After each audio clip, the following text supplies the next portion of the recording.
ముందుగా ASN 24 TV news channel కి స్వాగతం. గత కొంతకాలంగా జాతీయ రహదారిపై జరుగుతున్న దాడి దోపిళ్లకు పాల్పడ్డ దొంగల ముఠాను అరెస్టు చేసినట్లు తెలిపిన జిల్లా ఎస్పీ రాజచంద్ర, ఈ ముఠాలో 11 మంది దొంగలు ఉన్నట్టు వెల్లడి. ఇందులో 7గురిని అరెస్టు చేసి రిమాండ్ కు తరలించినట్లు వెల్లడించిన ఎస్పీ, పరాల్లో ఉన్న మరో 3 నిందితులను పట్టుకునేందుకు టీములు ఏర్పాటు చేసినట్లు వెల్లడి. నిందితుల వద్ద నుండి 6 మొబైల్ ఫోన్లు, 2 ల్యాప్టాప్లు, 4 కత్తులు, 2 రాళ్లు, 2 టార్చ్ బ్యాటరీలు స్వాధీనం చేసుకున్నట్టు వెల్లడి. ASN 24 TV news Kamareddy.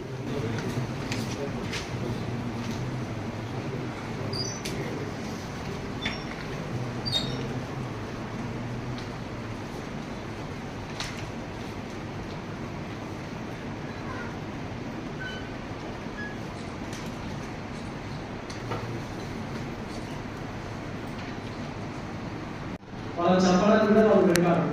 కాబట్టి దీన్ని దృష్టిలో పెట్టుకొని ఈ ముఖ్యంగా హైవే మీద ప్రయాణించే వెహికల్ ఓనర్స్ కి కానీ ప్యాసింజర్స్ రిక్వెస్ట్ చేస్తున్నాము, ఐసోలేటెడ్ ప్లేసెస్ లో మీరు వెహికల్స్ ని పార్క్ చేయండి.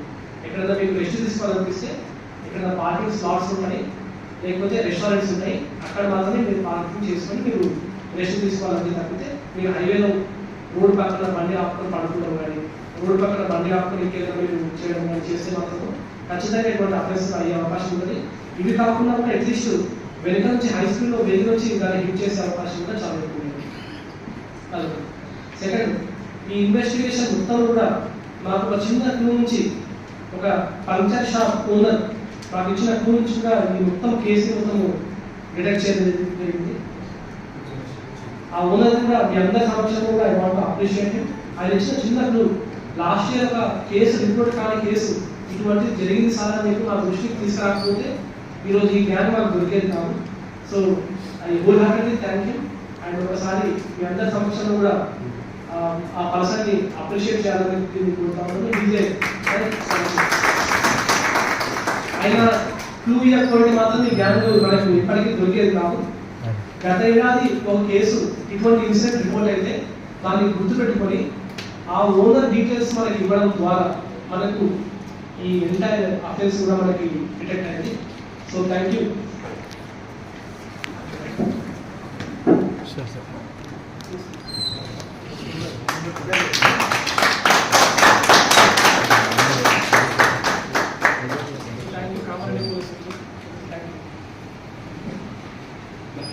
సో ఆయన ఇచ్చిన ఒక క్లూ తోటి ఇదంతా కూడా బ్రేక్ అయింది. ఇందులో కూడా క్రైమ్స్ టీం కూడా చాలా చురుకుగా పనిచేశారు.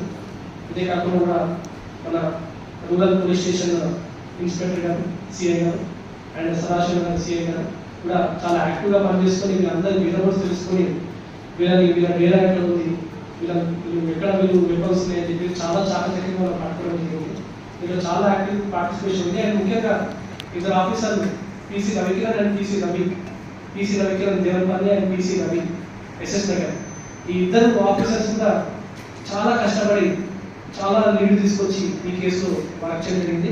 వీళ్ళందరికీ కూడా నా తరఫున, జిల్లా పోలీస్ తరఫున ప్రత్యేకంగా అభినందిస్తున్నాను. Thank you sir. ఏదైతే గ్యాంగ్ ఉంది సార్, ఒకటే జిల్లా డిఫరెంట్ ఫ్యామిలీస్, ఇందులో హస్బెండ్ వైఫ్స్ ఉన్నారు. వీళ్ళందరూ డిఫరెంట్ ఫ్యామిలీస్.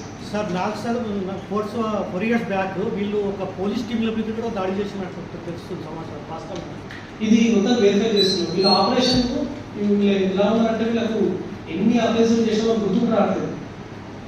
అన్ని అఫెన్సులు చేశారు. అండ్ చాలా వరకు ఏంటంటే ట్రక్ డ్రైవర్లు చిన్న ఫోనే కదా, 5,000 పోయి పోతే పోయి మళ్ళీ పోలీస్ స్టేషన్ కంప్లైంట్ ఇప్పిస్తామన్నట్టు కూడా చాలా మంది కంప్లైంట్ ఇవ్వలేదు. అండ్ చాలా వరకు ఈ లాస్ అయిన విక్టిమ్స్ అందరూ కూడా ట్రక్ డ్రైవర్లు అవ్వడం చేత వాళ్ళకు డెస్టినేషన్ పోవాలి కాబట్టి వాళ్ళకు పోలీస్ కంప్లైంట్ ఇస్తే టైం వేస్ట్ అనే ఉద్దేశంతో వాళ్ళు చాలా మంది కంప్లైంట్ ఇవ్వలేదు. సో అది కూడా మేము వెరిఫై చేస్తాము. అది ఎస్టాబ్లిష్ అయితే మనం వాళ్ళ దాన్ని కూడా ఫిక్స్ చేసే అవకాశం ఉంది.